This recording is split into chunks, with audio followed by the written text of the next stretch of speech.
Love you.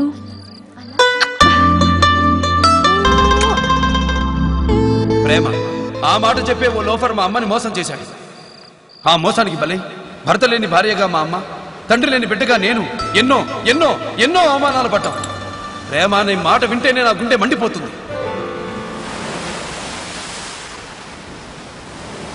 ఏయ్ చూడు, నాకు ఇష్టం లేని విషయాలు మాట్లాడేవాళ్ళు నా దగ్గరకు రావడం నాకు ఇష్టం లేదు. వెళ్ళిపో. చూడు బాలయ్య, నువ్వు ఈ సముద్రం లాంటి వాడివి. పైకి ఆవేశంగా గంభీరంగా కనిపిస్తావు, కానీ లోపల ముత్యం లాంటి స్వచ్ఛమైన మనసుంది. నాకు రేగితే ఏం చేస్తానో నాకే తెలీదు. బాలయ్య, నువ్వు బురదలో తామర పువ్వు లాంటి వాడివి. కడిగి శుభ్రం చేసి దేవుడి దగ్గర పెడితే ఆ దేవుడు అంత గొప్పవాడు అవుతావు. ఈ కటింగ్ లో నా దగ్గర వద్దు, నన్ను వదిలేయ్. నీలో ఉన్న కళ నీకు తెలీదు. ఆ అద్భుతమైన కళాకారుణ్ణి నేను మనసారా ప్రేమిస్తున్నాను. ప్రేమంటే నా లెక్కలో ఆశ, ఆడ మగ కలుసుకోవడం, ఆకలి తీర్చుకోవడం. ఆ ప్రేమ నీకు ఇష్టమేనా? ఒప్పుకుంటావా? ఒప్పుకోవో? ఒప్పుకుంటాను.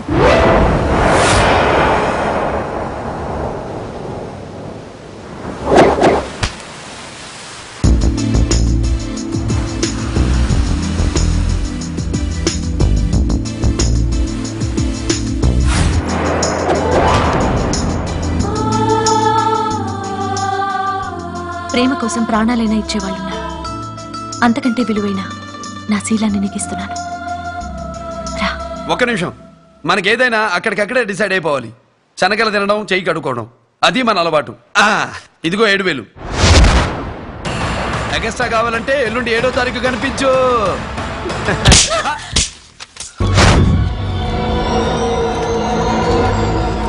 పవిత్రమైన ప్రేమకు తల్లి పాలు కూడా ఖరీదు కట్టే నీలాంటి వాడికి పెట్టడానికి పేరు కూడా లేదు. అసలైన ప్రేమకు అర్థం తెలియని అడవి మృగానివి నువ్వు. ప్రేమకి, కామానికి, ఆశకి, మనసుకి, మనిషికి, పశువుకి తేడా తెలియని రాక్షసుడివి నువ్వు.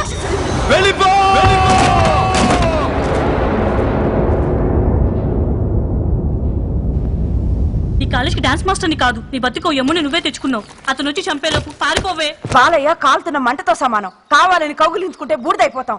నువ్వా గొప్పింటి పిల్లవి. బాలయ్య కోపం వస్తే మనిషే కాదు. ఏదో ఒక దారిలో ఈ ఊరిని చెల్లిపోవే. వెళ్ళవే. వెళ్ళు.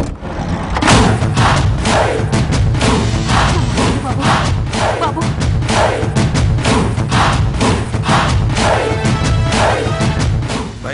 పంపేశాం బాలయ్య, కానీ ఊరు నుంచే పంపేశాం. ప్లీజ్ భైరవి గురించి మర్చిపో బాలయ్య. పంపించేసాం బాలయ్య, ప్లీజ్ మర్చిపో బాలయ్య, ప్లీజ్. ఇక్కడ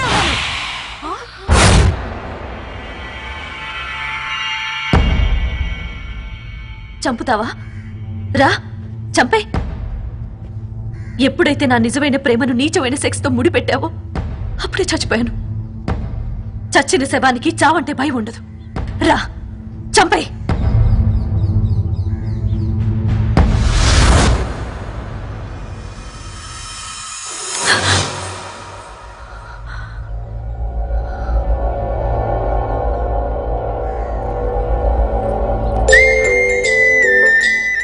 నువ్వు కొట్టింది ఇక్కడ, నాకు తగిలింది ఇక్కడ. నా తల్లిలో ప్రేమను చూశాను, నీ ప్రేమలో తల్లిని చూశాను. ఆ ప్రేమ సముద్రమంత లోతైంది, ఆకాశమంత ఎత్తైంది, నా మందు కంటే మొత్తైంది అని నాకిప్పుడే అర్థమైంది. ఈ దెబ్బెప్పుడో తగులుంటే అప్పుడే మనిషిగా మారేవాడిని. వాల్మీకి శోకంలో నుంచి శ్లోకం పుట్టిందంటారు. అలాగే ఈ సంఘటన వల్ల నీ జీవితంలో మార్పు వస్తే నాకంటే సంతోషపడే వాళ్ళు ఉండరు బాలయ్య.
Raja Goud, happy news.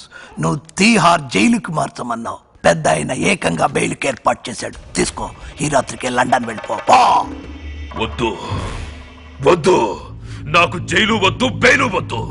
వాణ్ణి చంపందే నేను ఈ ఊరు వదిలి వెళ్ళను. ఎవడాడు? నన్ను ఇక్కడిలా పడుకోబెట్టిన వాడు నాకు కావాలి. వాణ్ణి నేను చంపాలి.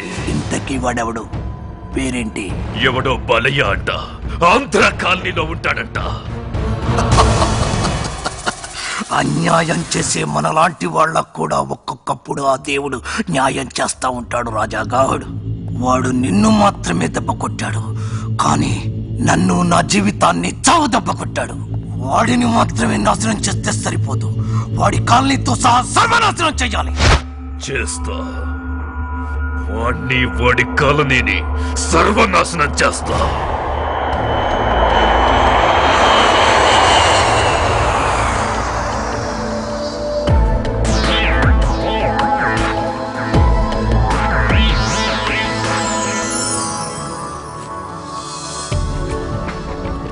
Mummy, Bhairavi, my baby, I miss you mummy, I miss you. ఏం మమ్మీ చెప్పా పెట్టుకుంటూ వచ్చా? నీ కోసమే వచ్చేసాను. అసలు నేనే ఫోన్ చేసి రమ్మందాం అనుకున్నాను. థ్యాంక్ గాడ్ నువ్వే వచ్చేసావు. ఒక ముఖ్య విషయం. తెలుసా? మీ హాస్టల్ ఎదురుగా ఉన్న కాలనీలో ఒక అతన్ని ప్రేమిస్తున్నావు. అతని పేరు బాలకృష్ణ. అమ్మా, ఇవన్నీ నీకెలా తెలుసు? ఎవడో రాయుడు సిల్క్ హౌస్ ఓనరట. ఆ వెధవ పని గట్టుకుని నీ గురించి ఏవేవో చెప్పాడు. నా కూతురు గురించి నాకు తెలీదా? భైరవి ఏ పని చేసినా నాకు నచ్చే పని చేస్తుంది. అలాగే భైరవి ఏం చేసినా నాకు నచ్చుతుంది. అమ్మా, ఒక పేదవాడిని ప్రేమించినందుకు ఏమంటావో అని భయపడ్డాను, కానీ నువ్వు. అతను పేదవాడా? కాదమ్మా, ఎప్పుడు నా కూతురు విలువైన మనసును గెలుచుకోగలిగాడు. అప్పుడే అతను నీ హృదయ సామ్రాజ్యానికి చక్రవర్తి అయ్యాడు.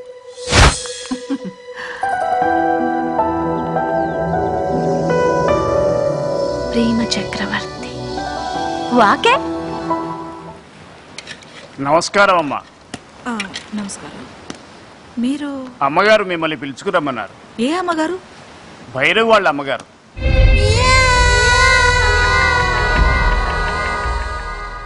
నమస్కారమ్మా. కబూర్ పెడితే నేనే వచ్చేదాన్ని కదమ్మా. అనవసరంగా మీరు శ్రమపడి ఇంత దూరం. పని నీదైతే నువ్వు నన్ను వెతుక్కుంటూ రావాలి, పని నాదైతే నేనే నిన్ను వెతుక్కుంటూ రావాలి. ఇప్పుడు నీతో నాకొక పని ఉంది. నాతో మీకు? నా కూతురు భైరవి పెళ్లి గురించి మాట్లాడాలి. కారెక్కు.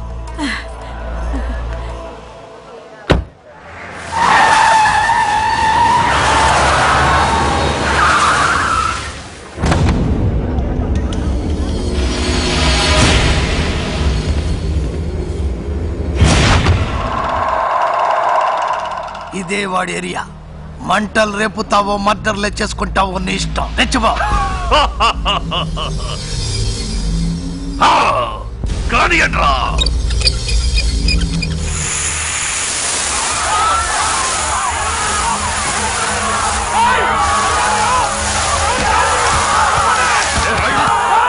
బాలయ్య ఎక్కడ వస్తాడు. వాడికి అమ్మ తర్వాత ఈ జనమంటేనే ప్రాణం.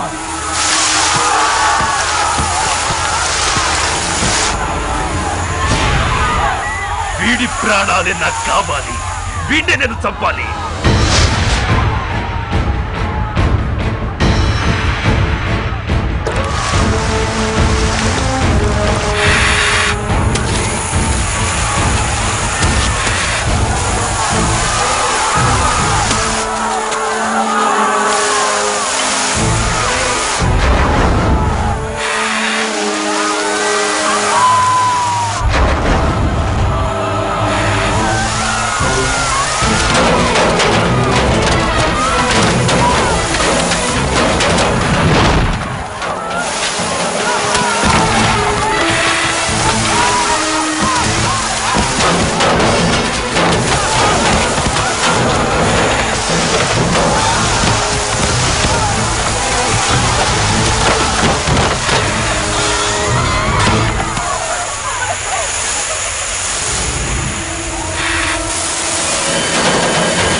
ఈ కళ్యాణ మండపం అద్దెంతో తెలుసా?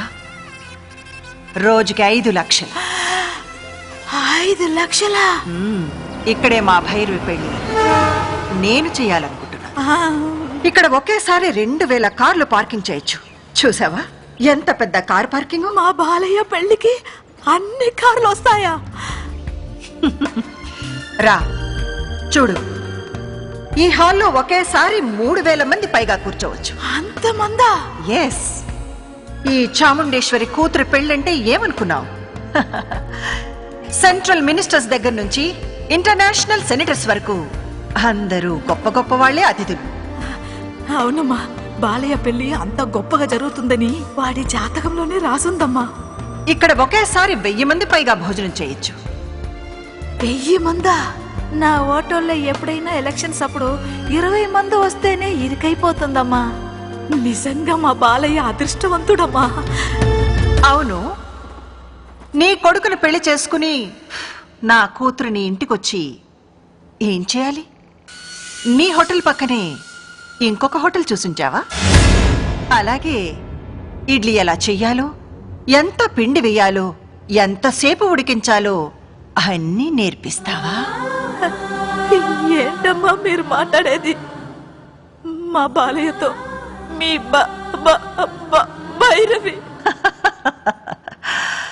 నా కూతురు పేరు చెప్పడానికి నువ్వు ఇంత తడబడుతున్నావే.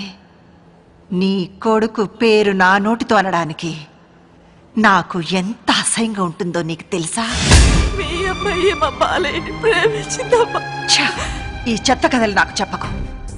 మీలాంటి వాళ్ళు ఎలాగోలాగా ఒక అందమైన అబ్బాయిని కనడం, వాడిని అచ్చోసిన ఆబ్బోతులాగా పెంచేసి ఊరి మీద వదిలేడు, వాడితో ఒక అందమైన డబ్బున్న అమ్మాయిని పట్టుకోమనడం, ఆ అమ్మాయి ఆస్తిని కాజేసి మీ అందరూ హ్యాపీగా సకుటుంబ సపరివార సమేతంగా సంతోషంగా సెటిల్ అయిపోవడం. లండన్లో మగవాళ్లతో కూడా వ్యభిచారం చేయిస్తుంటారని విన్నాను. కానీ ఇండియాలో, అది ఆంధ్రాలో ఈ పని మొట్టమొదటిసారిగా మొదలుపెట్టిన ఆడదాన్ని నిన్నే చూస్తున్నాను. దీనికి పేరేమిటో తెలుసా? Male prostitution. నీకే ఒక ఆడపిల్లుంటే దాని మీదే బ్రతికేదాన్ని. కొడుకు కాబట్టి ఇలాంటి బిజినెస్ మొదలుపెట్టి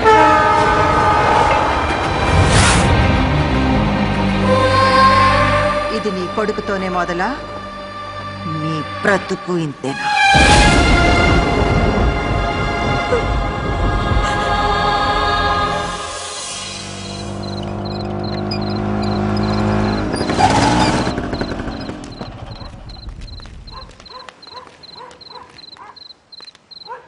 ఏమిటి అందరు అలా ఉన్నారు? ఏమైంది? పొద్దుననగా వెళ్ళింది మీ అమ్మ ఇంకా రాలేదు బాబు. ఎక్కడికి వెళ్ళిందో ఏమైందో తెలీదు. పొద్దుటించి కనపడటం లేదా? ఏమిట్రా మీరు అనేది? అమ్మా ఎక్కడెక్కడికి వెళుతుందో మనందరికీ తెలుసు కదా. వెళితే సూపర్ మార్కెట్కి, లేదంటే రైతు బజార్కి, అది కాదంటే నీ పుట్టినరోజప్పుడు గుడికి. అన్ని చోట్ల వెతికాం బాబు, ఎక్కడా కనిపించలేదు.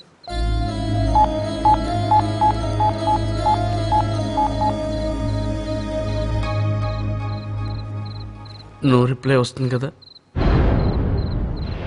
పొద్దుటి నుంచి అదే వస్తుంది.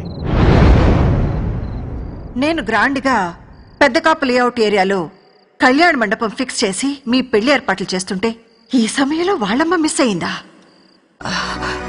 పోలీస్ కంప్లైంట్ ఇచ్చారా? పోలీస్ కంప్లైంట్ ఎందుకమ్మా? సరళమ్మ ఏం తప్పు చేసిందని? మాలాంటి వాళ్ళు తప్పు చేస్తే తను వచ్చి మమ్మల్ని విడిపించుకొచ్చేది. అలాంటి సరళమ్మ. అర్థం లేకుండా మాట్లాడకండి. 2 రోజులుగా మనిషి కనపడడం లేదంటే మనం వెళ్లాల్సింది పోలీస్ స్టేషన్కే.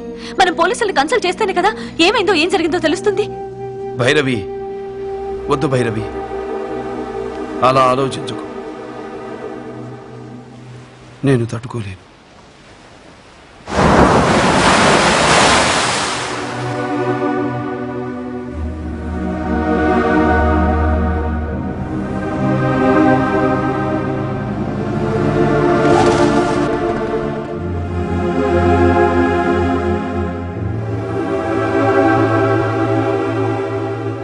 బాలయ్య, ప్రసాద్ అని మా బావ. గాజువాక్ గవర్నమెంట్ ఆసుపత్రిలో కాంపౌండర్గా చేస్తున్నాడు. మన అమ్మ కనిపించకుండా పోయిన రోజు వీళ్ళ ఆసుపత్రికి 3 గుర్తు తెలియని శవాలు వచ్చాయంట. సరళమ్మకి హాస్పిటల్కి వెళ్ళాల్సిన అవసరమే ఉంది. లేదు లేదు, ఒకసారి హాస్పిటల్కి వెళ్ళి చూడటంలో తప్పులేదు కదా.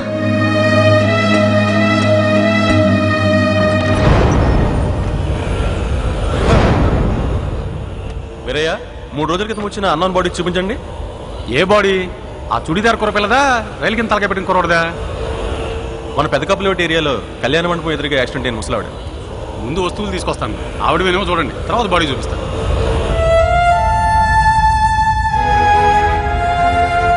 టెన్షన్ పడకు, ఖచ్చితంగా మీ అమ్మగారై ఉండరు.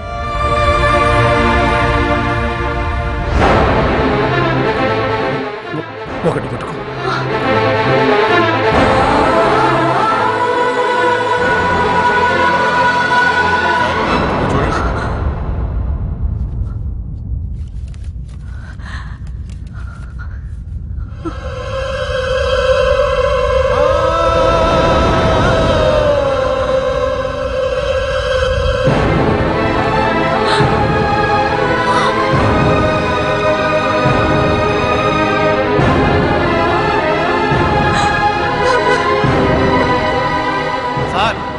బాడీ చూపిస్తాడు.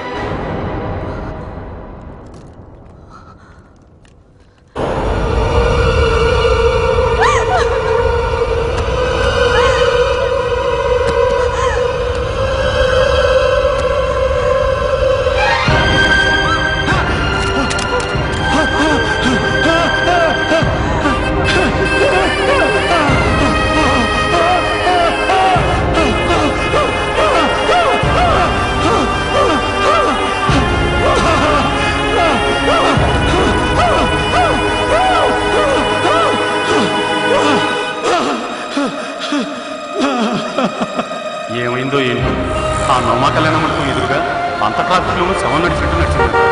నిమిషాల్లో శవంగా మారింది పాపం.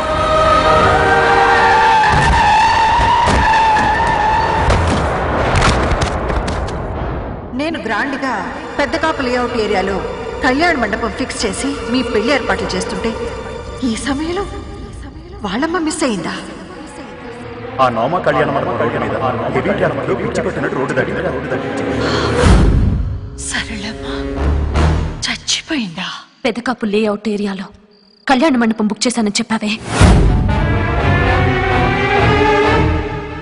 అక్కడికి నువ్వు మాత్రమే వెళ్ళావా? అవును, నేను మాత్రమే వెళ్ళాను.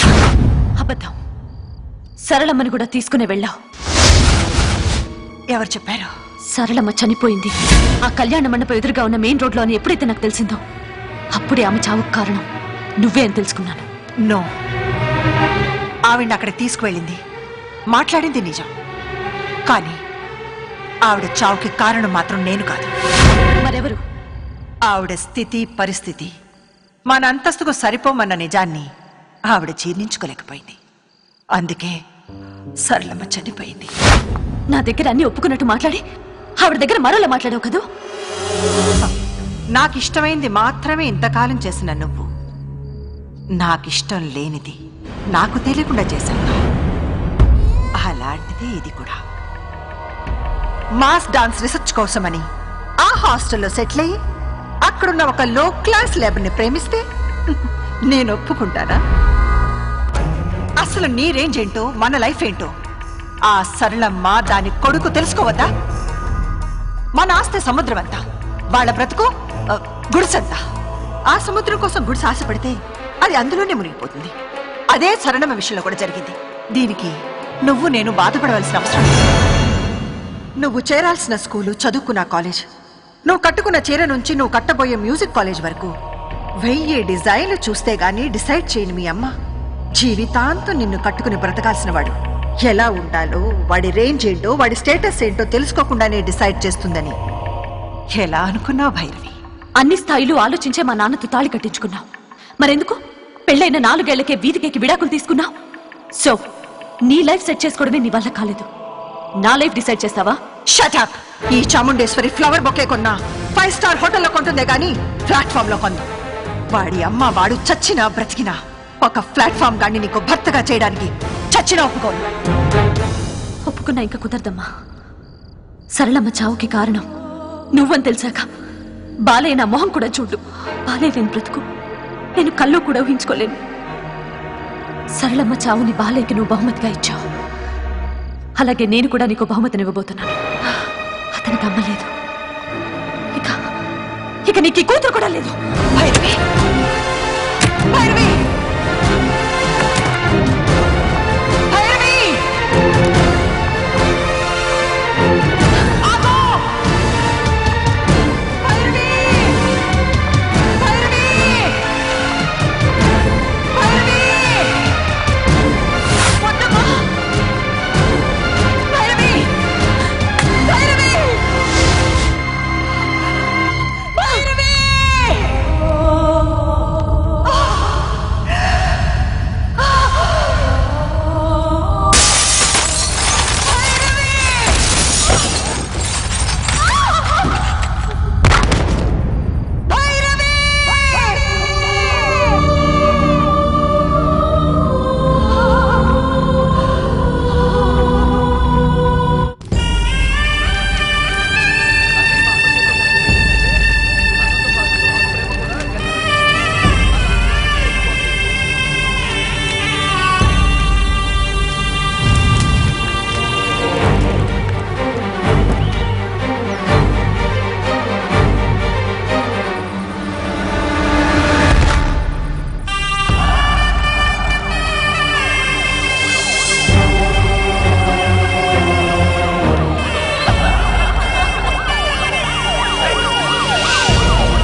బాడీని భార్య వాళ్ళ అమ్మగారు వాళ్ళ ఊరికి తీసుకెళ్ళిపోయారంట. ఆఖరి చెప్పులు కూడా దక్కలేదు బాలయ్య.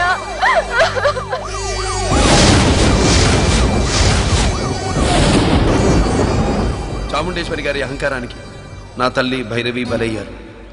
నా తలరాతను మార్చిన భైరవిని నడి రోడ్డు మీద గీతగా మాత్రమే చూడగలిగాను. కనీసం శవాన్ని కూడా చూడలేకపోయాను. నా తల్లి భైరవి కాలనీ వాళ్ళు అందరినీ పోగొట్టుకున్న నేను ప్రాణమున్న శవంగా మిగిలిపోయాను. ఏం చెయ్యాలి, ఏం చేయడం కోసం బతకాలి?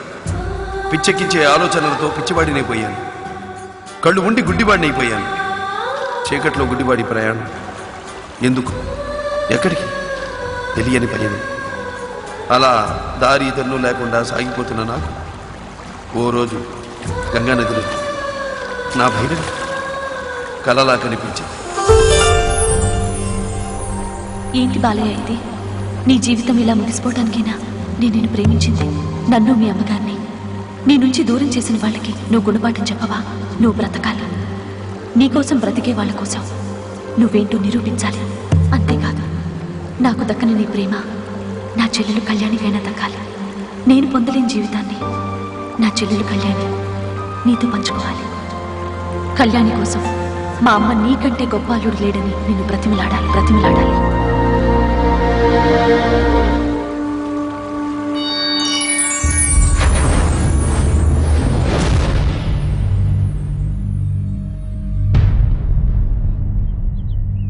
ఏ చాముండేశ్వరి ఈ బాలయ్య గురించి కేరా ప్లాట్ఫామ్ అని నీచంగా మాట్లాడిందో ఆ చాముండేశ్వరి నోటితోనే నన్ను నా ప్రతిభను పొగిడేలా చేశాను.